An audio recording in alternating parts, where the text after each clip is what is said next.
Good morning. Um, ba, ba, ba, ba. Looking at some of the comments that are already on us here. So when these posts get recorded, they go live as soon as we are done with the video, just to see the one post that's on there. What time central? I believe when we schedule these, the Facebook posts are always in the time zone that you are currently in. So it might have shown 12 noon for the Eastern people and 11 o'clock for the Central people, and so on. So I hope everybody's having a good weekend. It is Sunday already, halfway through the day. It's kind of crazy how time flies. And I think that is actually incredibly important to this conversation we're going to have today about how to deal with whether you're retired or a stay-at-home person. What we do with our time is incredibly important. We live one life, and that's my theme through all of this. We live one life, and we have to make the most of the time we have because we're never going to get it back.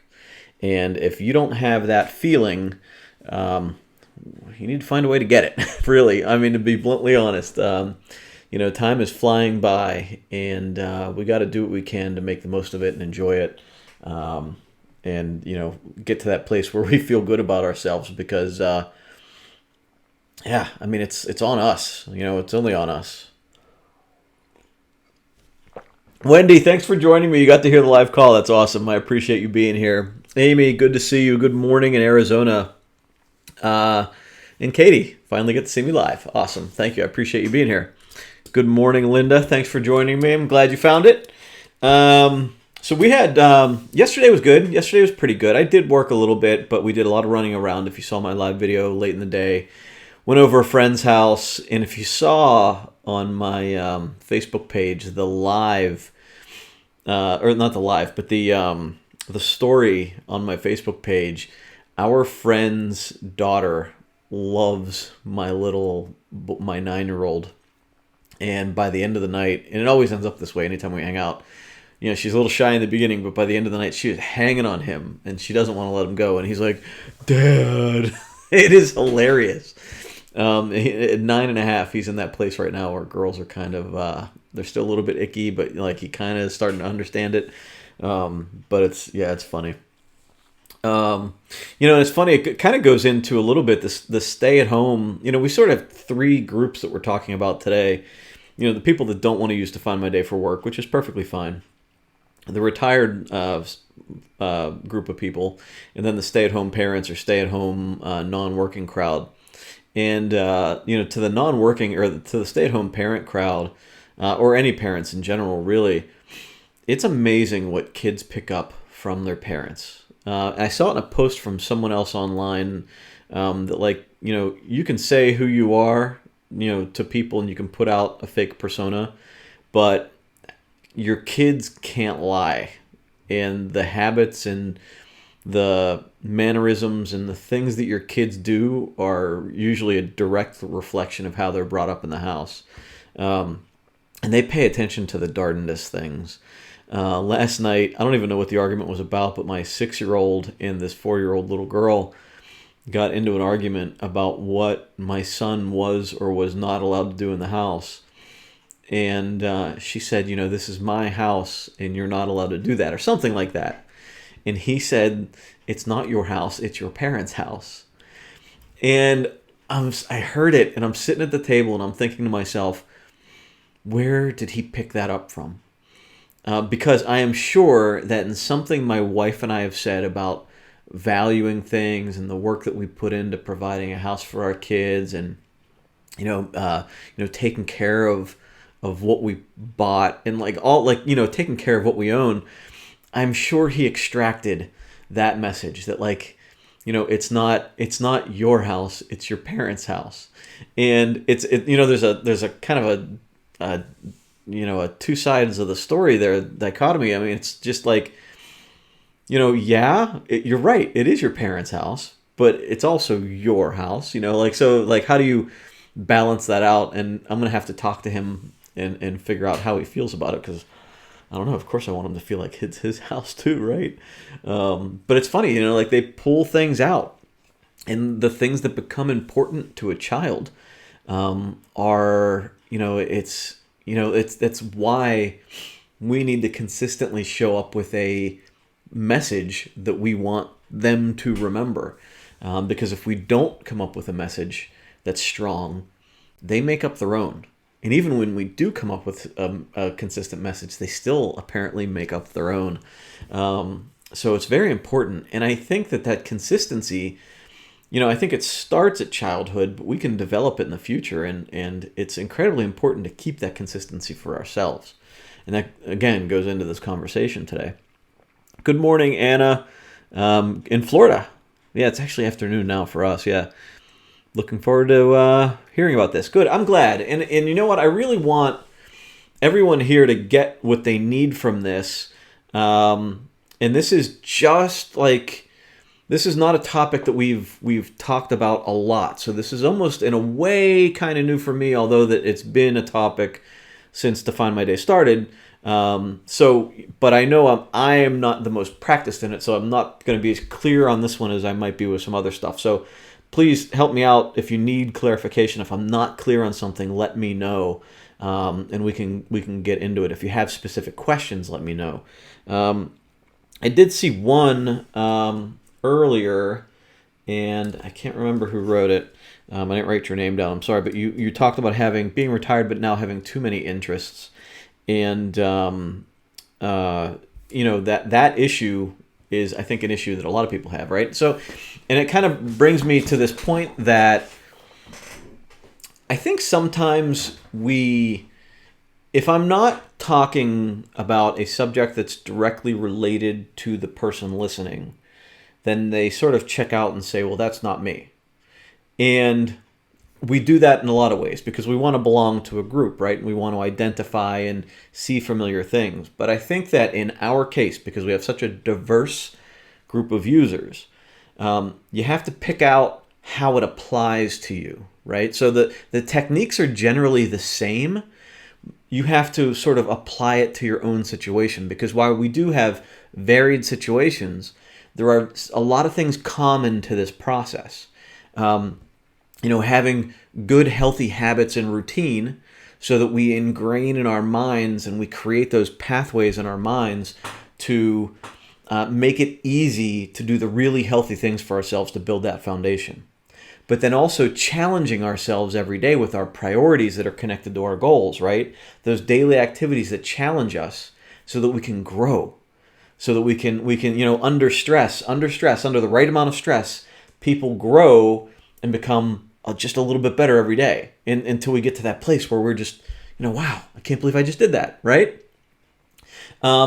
We still, no matter where we are, have the mindset practices, focusing on appreciation and developing that value system and understanding, through the appreciation, through the journaling, through the affirmations, all of those positive thoughts that we want to have for ourselves, not fake thoughts, but those just realigning the mind on the thoughts that we really want to focus on through the day.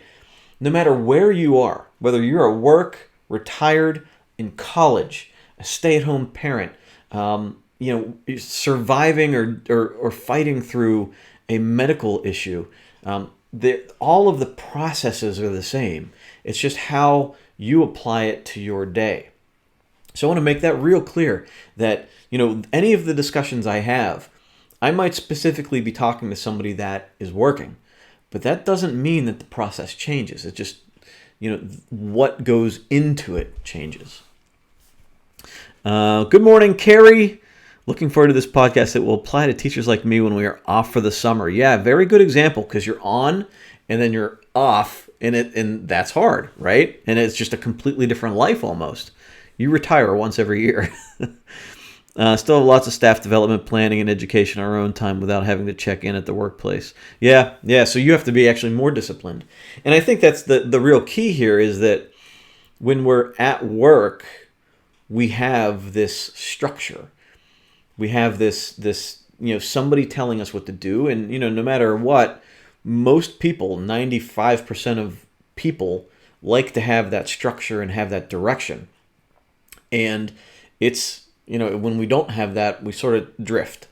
And so having that structure makes it easy, even if it's stressful structure. Pamela, looking forward to today. Yeah. Going back to that task-driven thing, that busy work, feeling like it's productive, but really not. Yeah, that's a big key. So, one of the things as I was, researching this over the past couple of days, one of the things that I wanted to learn more about was the life after retirement, because you hear these anecdotal stories of health declining rapidly after retirement, and just that people become more sedentary and whatever, and that's what causes this decrease in health. And what I actually found was that it might be the opposite. So while we think, like I might think that when you're done working, it's the sudden reduction in stress that causes a decline in health. Because for me, my belief is that we do need to stress ourselves out a little bit every day to challenge ourselves, right? And I absolutely still believe that. But there's a Harvard study that came out that I found, the article was written in 2015, that when someone retires, there's a 40% increase in stroke in the first year after retiring. And so there's a sudden spike in this decrease in health, and then there's this it just sort of stays there for the rest of the time that they're retired. And it's not the reduction in stress. It's not like this listlessness as some might think. It's actually an increase in stress, a significant increase in stress, because you have an environment that you're used to for a long time, right? Even if it's stressful, sometimes if you have a really bad environment, then obviously retirement is helpful. But a lot of times, we have this routine. And then when we just drop out of it one day, we wake up one day and we no longer have to go to work, there's actually an increase in stress where, you don't know what to do. You're just almost disoriented, and that causes a decrease in health in that way, a sudden decrease in health. So there's a couple of factors going on here that make it really difficult. And I can't look at it from a perspective of experience in this case, because I'm obviously not there yet. But I do know the stories that I see here and just what I can read. And I think it clarifies for me the importance in needing to develop our own structure. And I think it really comes down to being disciplined with ourselves. And to be disciplined with ourselves, we have to really know why we want to be disciplined, right? We have to know why we're here. We have to really explore that, what is the benefit to me of maintaining discipline through my life? If I wake up at 6:30, 7 o'clock to go to work every day, why would I want to continue doing that after retirement? Shouldn't I just be free to do whatever I want? And the problem is that when we feel that free to do whatever I want, it turns into, just that listlessness that we talk about, that drifting, and you kind of settle into this comfortable, numb, just, to quote Pink Floyd, we're just kind of drifting. I keep saying the same thing over and over again, but it's the truth. We just kind of drift. And it's that self-discipline that we're not used to just explodes into this, the lack of self-discipline explodes into the entire work life because we don't have that structure, or entire day life. So I came up with a 7 things that we need to do to make sure that we're doing what we need to do, and to stay healthy after retirement, or as a stay-at-home parent, or somebody that just doesn't want to do this for their work, right? I think the easy thing is if you are working a shift job where you have no priorities and you just go into work trying to get it over with and that's it, I think the important thing is just to make sure all of your time outside of work is accounted for. That relaxation, perfectly fine. Have that, know when you relax, you're gonna check out and relax. But when you're focused on something where you're growing yourself, you're focusing on something where you're growing yourself. When you're doing your healthy habits, you're doing that. And then while you're at work, you're just doing your work thing, right? For the stay-at-home parent, I kind of understand that person because I've been a work from home person, and also parenting while we're here. And when I first started working from home after I quit my corporate job and started working my IT business from my house, it was very easy to slip into watching like movies during the day or TV shows or reruns and whatever. And I found myself sitting in my office watching way too much TV because there was no discipline in here, right?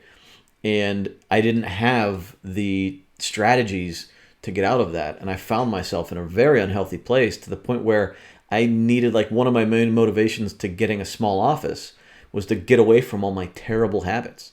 So I had to change my environment to get into a healthier place.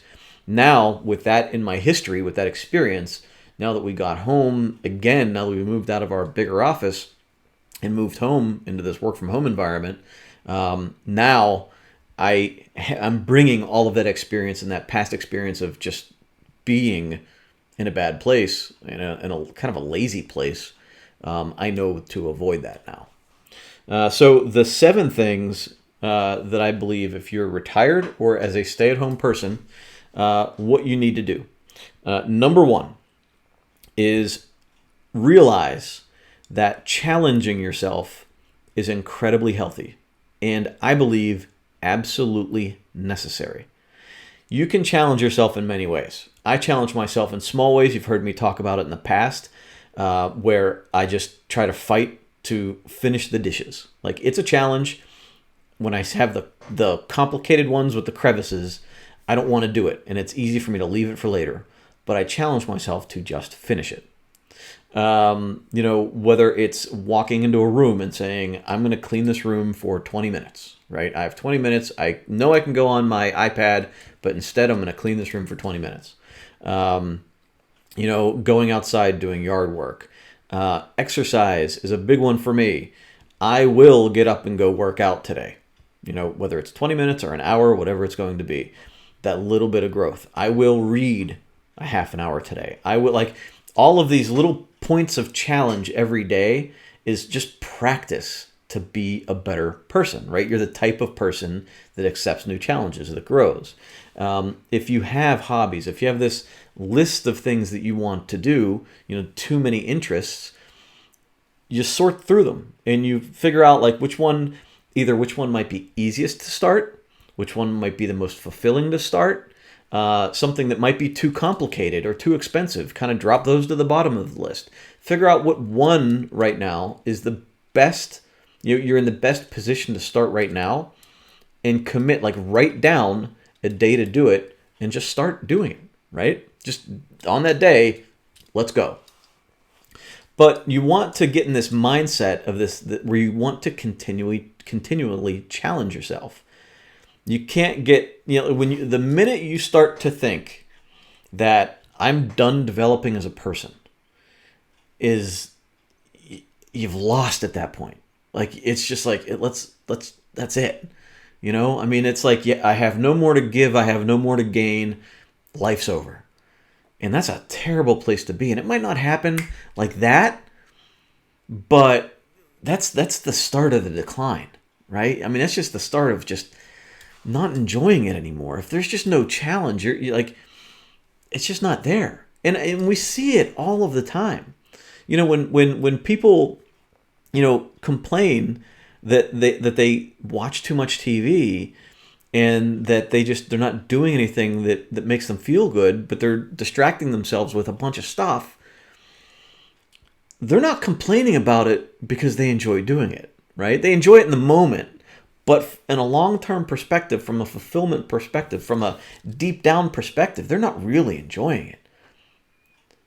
Or they wouldn't bring it up. They would say, I love watching TV 8 hours a day. It makes me feel great.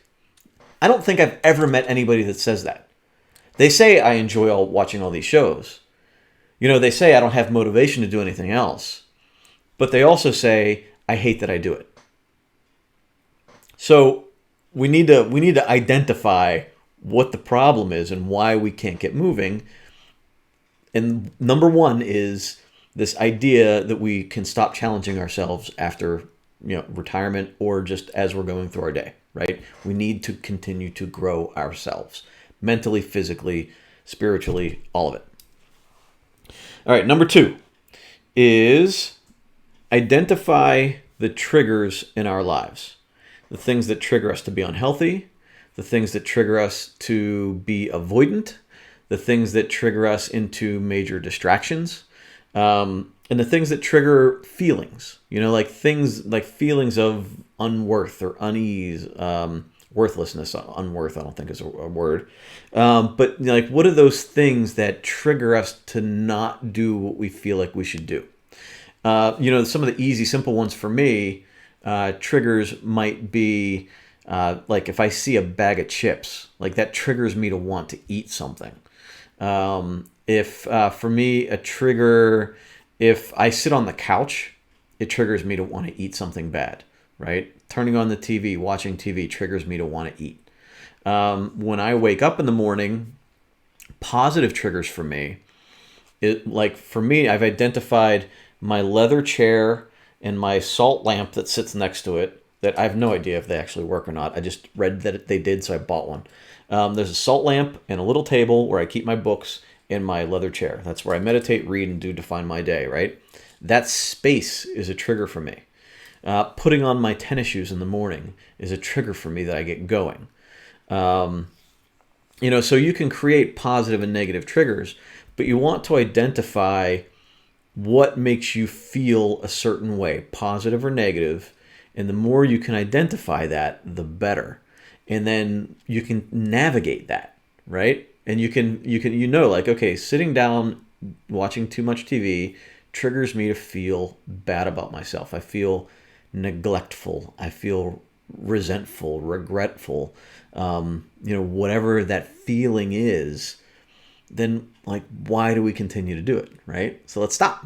We got to stop. And we got to figure out what's going to make us feel better about where we are. I see some comments popping up, so I'm going to take a break and check them out. Hey, Barb, thank you for making it. Cell phone is the big trigger. Oh, yeah, right? I mean, how many times are we in a conversation and we hear a ding or a buzz and we pick it up and then we're off doing something else, right, mentally? Oh, big one for me too. I know. And that's something like my phone is on silent nonstop now, always on silent. And I have set my notifications like only to the few things that I want notifications for. Too much time on Facebook. And yeah, and Facebook's going to hate me for saying this, but bucketing Facebook into certain times, because we can fall back down that black hole. I'll tell you right now, TikTok is one for me. I find TikTok hilarious. It brings me joy. But at the same time, too much of it steals time, right? It just steals a tremendous amount of time. So managing that, and we're going to get to that in a minute. I promise you, that is number 3. We'll be right to it in a minute. Your bed is far too comfy. So the bed thing, like, bed for me is like, there's a resurgence in our society with a lot of like high performance people about how important sleep is. And, the bed's too comfy. And we can do things to change that. But I think as long as we get high quality sleep, it's easier to get out of bed. And if we're not getting out of bed, there's something wrong there. There's an energy issue. Is it our diet? Is it, exercise? Is there something going on with our bodies that we need to repair? But I know, like, I've been trying to be more sensitive with myself. If I don't feel like I want to get out of bed, why is my energy so low? Did I not sleep well? Or is it something else? That's something like a whole life health issue that we need to resolve. But for me, when my bed's far too comfy, one thing I've done is I set my thermostat to raise the temperature of the house before I have to wake up, so that the difference between the comfiness of the bed and the air outside is not that big of a difference. So, it's not so like, if it's freezing when you get out of bed, you don't want to get out of bed. But when it's not so bad, it's easier. The other thing is we have our timer, our lights turn on. So there's like my desk lamp or my nightstand lamp shines right in my eyes when it's time for me to wake up. That'll get you up pretty quick. And then, just having that sense of purpose to get out of bed. If you have something, if you know what your day looks like and you have these big things to do, then you're more like, your brain just wants to get you out of bed. And then lastly, you can do the Mel Robbins 5-second rule, 5, 4, 3, 2, 1, just go. Don't even think about it. Don't give your time to think about it wrong. Just go. You still have a flip phone? Yeah, Deborah, thank you. I don't know what I said that was smart, but thank you. I'm glad I said something smart. Okay, so number 3, and this goes directly to Facebook, TikTok, TV, everything. Set limits, hard limits. If your issue is the couch, I'm going to sit on this couch no longer than 1 hour today, or 2 hours, whatever it is. If you sit on the couch for 8 hours a day, cut it in half and then continue to chop it down. Set a timer on your phone. Like, as you're using Facebook, set a timer and say, hey, I can't say her name because she's going to respond to me. Set a timer for 30 minutes. And that's it, right? You can even do it. You can even do that if you're going on your desktop. You said you still have a flip phone there, Linda. So if you still have a flip phone and you're going on your desktop for that, you can still set a timer on your phone or anywhere else to say, okay, I got to get away. But you got to be disciplined to pull away with those limits, right? You got to follow your own rules. So if you're creating a rule for yourself, like this is my limit, you got to follow it. You got to be that person that adheres to your own rules, right? You follow through on your own guidelines. And when you do that, you're growing because you're challenging yourself. I won't check email more than X amount of time. I won't watch Netflix more than X amount of time. I will allow myself to watch this one show, right? So whatever your limit needs to be, I will go to bed at this time. I will be out of bed at this time. Create hard limits and stick to them. Start small. You don't have to be super rigid tomorrow, but your biggest issue, I would focus on your biggest issue and set a limit there and work on that, build up that willpower, build up that strength, and then continue from there. You'll find that you have a lot of, making one change can actually have like a cascade effect across life. Yeah, if you set a timer and ignore it, then at that point, that's got to be your deal with yourself. Like you have to, if you set a timer and you're ignoring it, then you have to do something to get over that, right? That's a matter of personal discipline.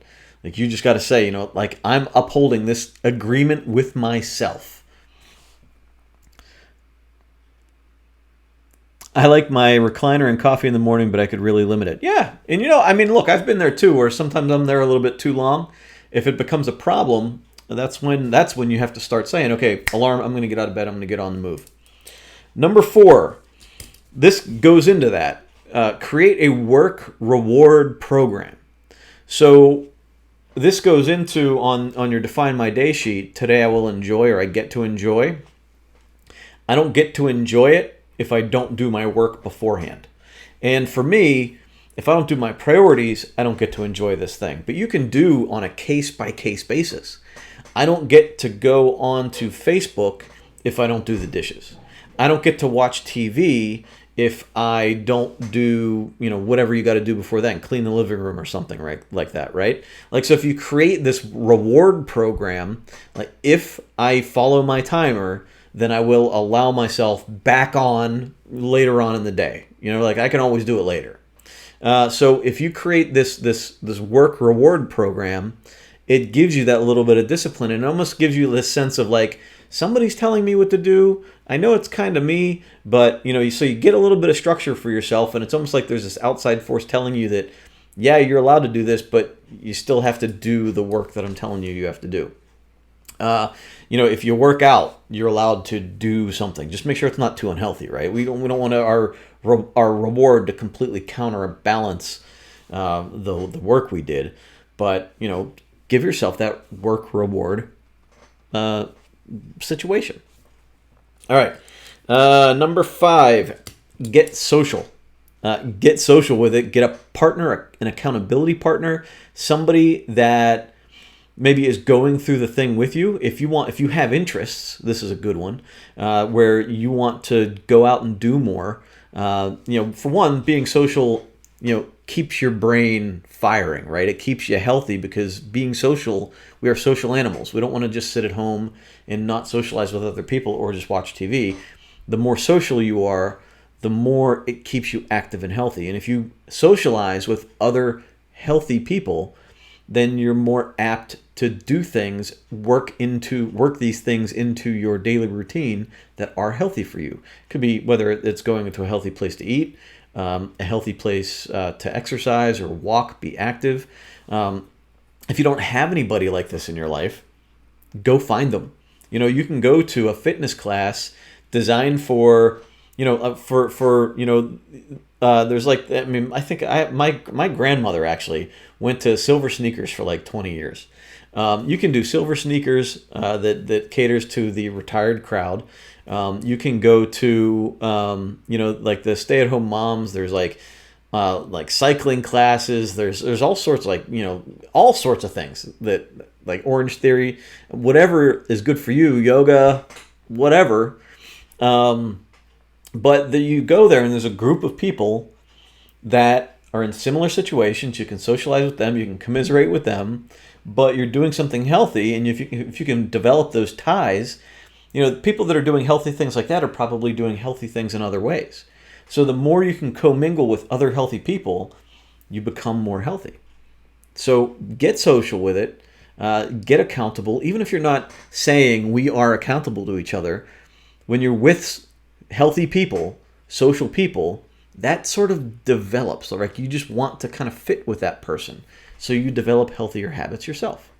Now, you can also do it online. You can do it in our group like this. It's not, I don't think, as much as I love this group, I don't think it's as good for you, as healthy for you as, being face to face with somebody.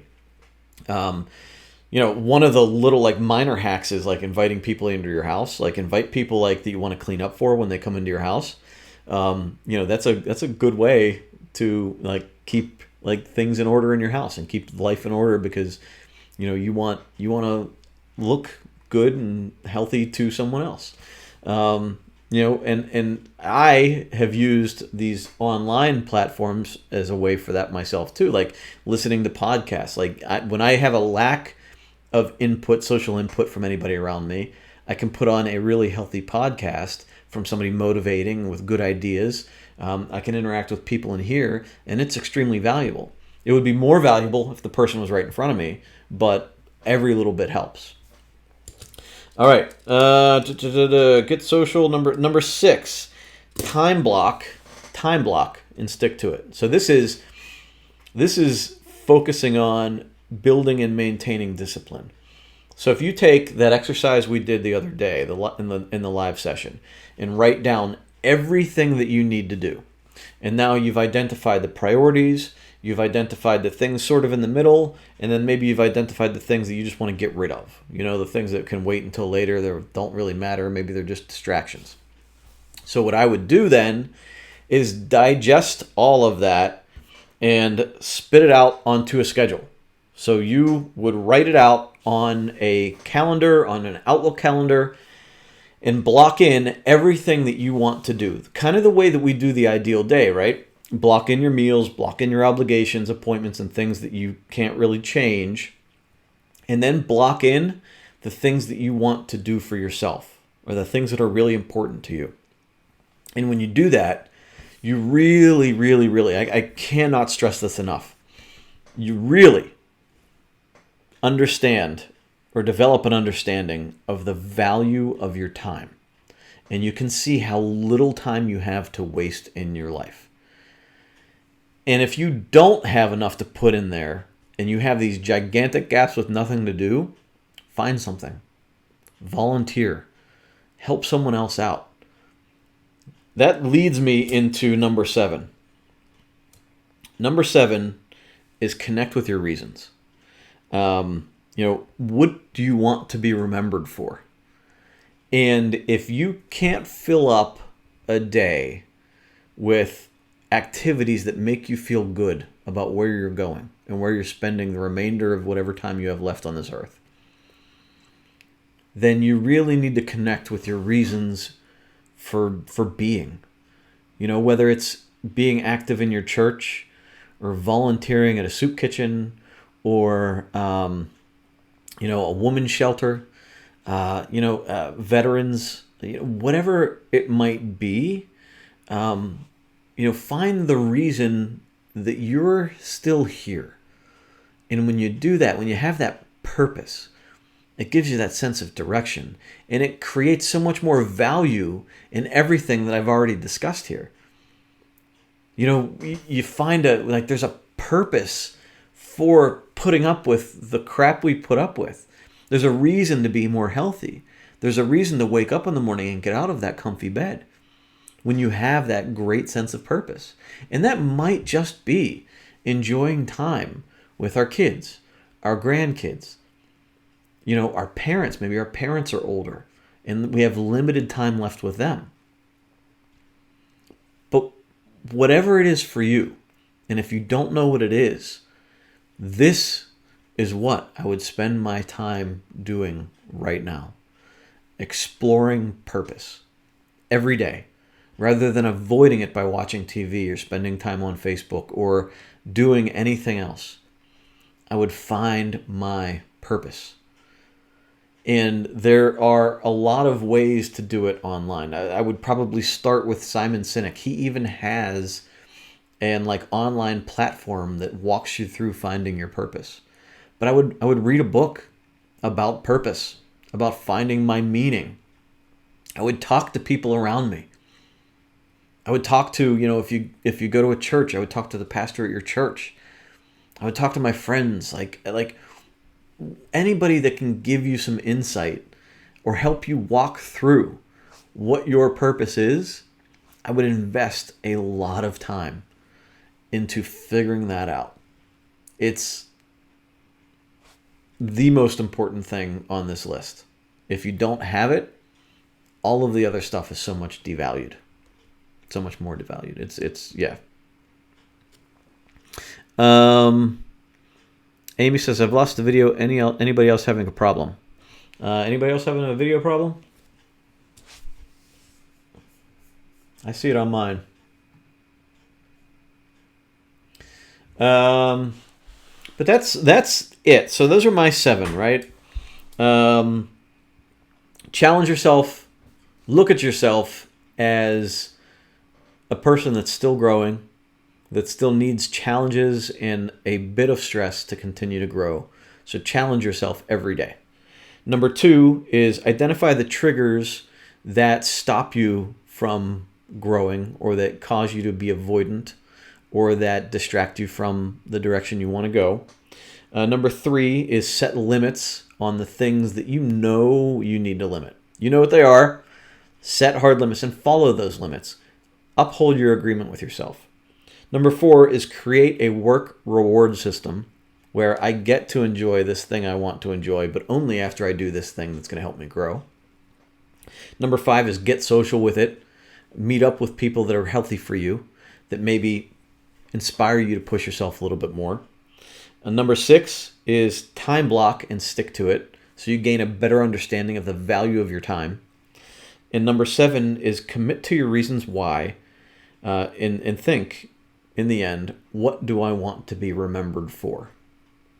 And I think if you follow these 7 guidelines or think about these 7 guidelines, it can help you figure out how you want to structure your days going forward. No problem with video. Okay, good. Katie, you're welcome. Thank you. I appreciate that. Anybody have any questions? I hope I hit where we are, what everybody was looking to get out of this. If not, let me know, and I can certainly help you out. I can certainly try to examine something more in depth. I think the hard thing that a lot of people don't want to hear, and including myself, is that a lot of times it's just a matter of us being more disciplined. Like we really have to be a little bit harder on ourselves, and not harder as far as like judgmental, but harder in that we got to uphold our agreements with ourselves. We got to be good to ourselves, and when we're not, it's like we have nobody to blame but ourselves. Deborah, I'm glad. Thank you. Good, Anna. Thank you very much. I appreciate it. Amy, I'm glad that you're back. Good. And Amy, you'll be able to see it again. I'll upload it to YouTube, but you'll also be able to watch it here again. It'll live here for as forever. Barb, a very doable list. I got several good ideas to put into practice. Awesome. I love that. So you can see, how Define My Day can help you with this also. The goals and milestones and daily priorities, sometimes we look at it like, oh, that's just for work, or oh, that's just for life and won't work for work. It works both ways. Mine flip between work and social and personal, family. It just depends on where I am today and what I feel like I need to focus on. But if you are retired, if you are a stay-at-home mom, like, your values determine what you want to focus on. As a stay-at-home parent, as somebody that spends a lot of time with his kids, even while working, a lot of times my priorities are being focused with my kids, sticking to the routine, helping them grow as people.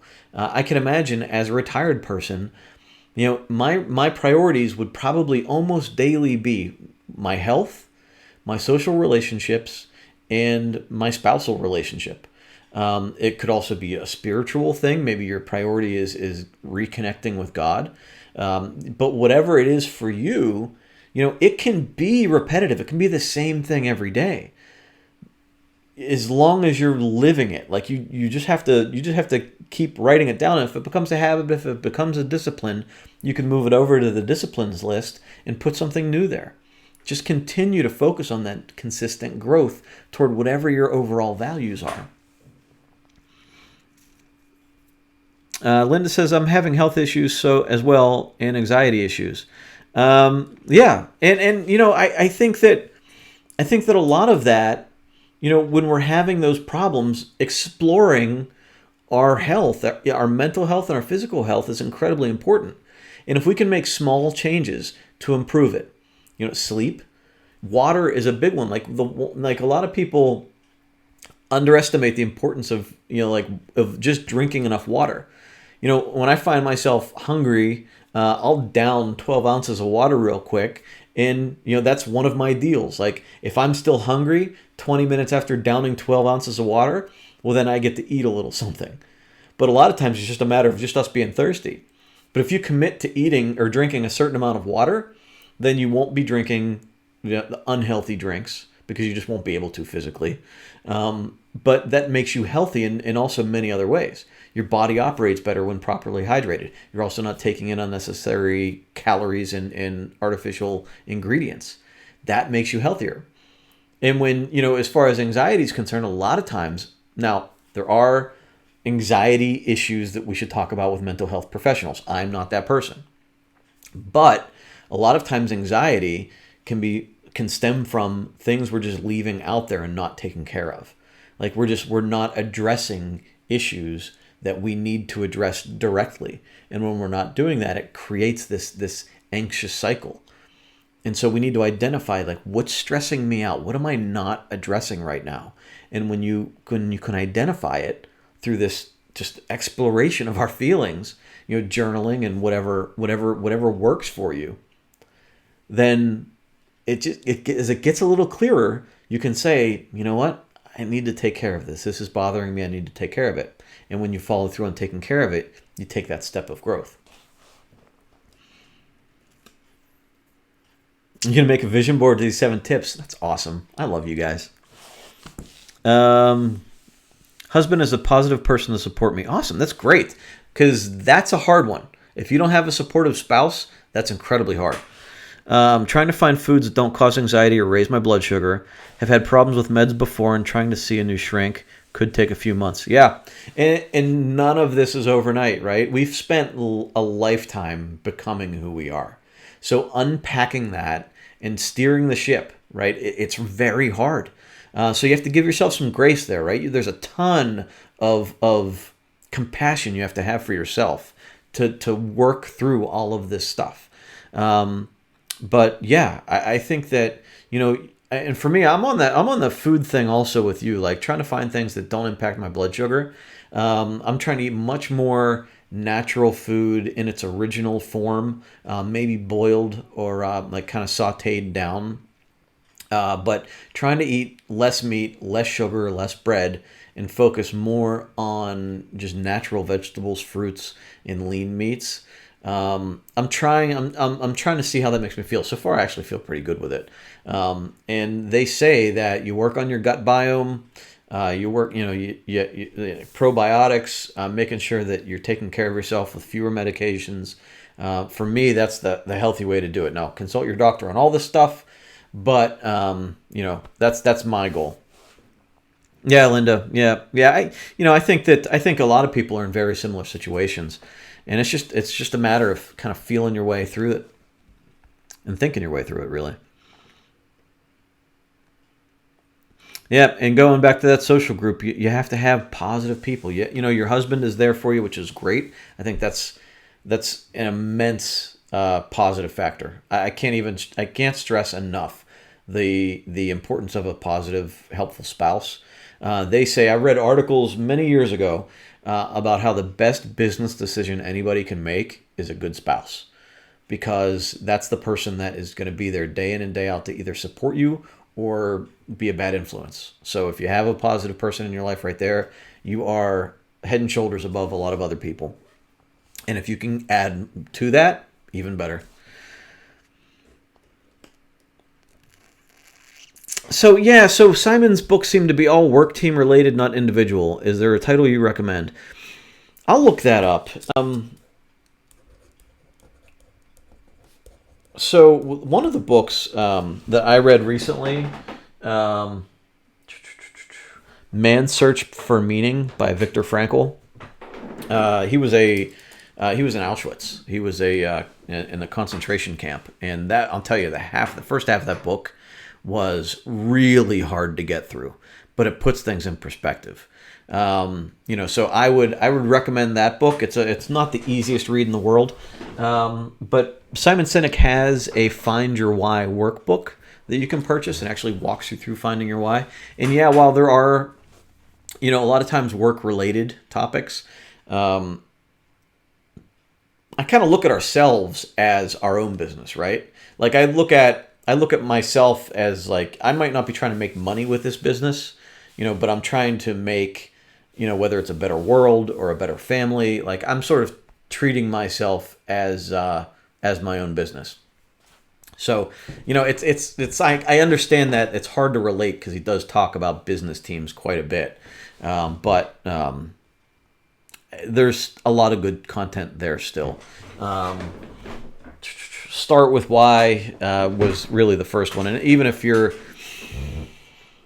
you are not a business person, if you are retired, I think the content in there still is relative. So I wouldn't dismiss it out of hand, or on its face. But I think that I can try to find some other things for you too. Anna says, I think the anxiety issue can also be helped with by, I'm sorry, I can't read. I'm telling you, I have this problem with reading and talking. Can also be helped with DMD by identifying and writing down everything. I agree. It seems it would help relieve your worry, but not having to fret mentally over it. It's written down. No need to constantly be worrying. If you did everything, just a thought. And you bring up a good point. A lot of times, if you write something down and get it out on paper, it becomes real instead of this thought that goes, like just kind of churns in your mind. But also, if you plan something, if you schedule something in the future to be done, your brain sort of understands that as being something that has now been taken care of, and it dismisses it because there's a plan for it. And so it relieves anxiety when you know you have that plan for it. I think you also have to know that you're going to follow through on that plan, because if you don't, you're going to avoid it, then it doesn't solve anything. But if you schedule it for a week from now to get done, and so it's going to get done, so your brain can sort of file that away, and then you can handle other things in front of you. Linda has 2 groups. Need to make myself get out of the house. Yep, I think it's huge. Yeah. Ask your husband to help push yourself to go to one this week. Yeah, absolutely. You want that positive support. I think that's great. Absolutely great. All right, we're coming up on 1 o'clock. I'm going to go throw a big pork loin on the grill, and my son and I are going to hang out and watch the Pro Bowl. I hope this helped out for you guys. If you have any further questions, let me know, and I can certainly answer them in the comments here. If you want to watch the replay, you can watch it here. You can watch it on YouTube, and I may throw this up as a podcast. If you guys want to hear it on the podcast app, let me know, and I can upload the audio for you. But yeah, I'm here for you if you need anything else. If you have any other questions, if I didn't address something satisfactorily enough for you, let me know. Yeah. So I hope everybody has a good weekend. Have a great Sunday. And I will see you guys tomorrow morning for my next live Good Morning video. All right, take care.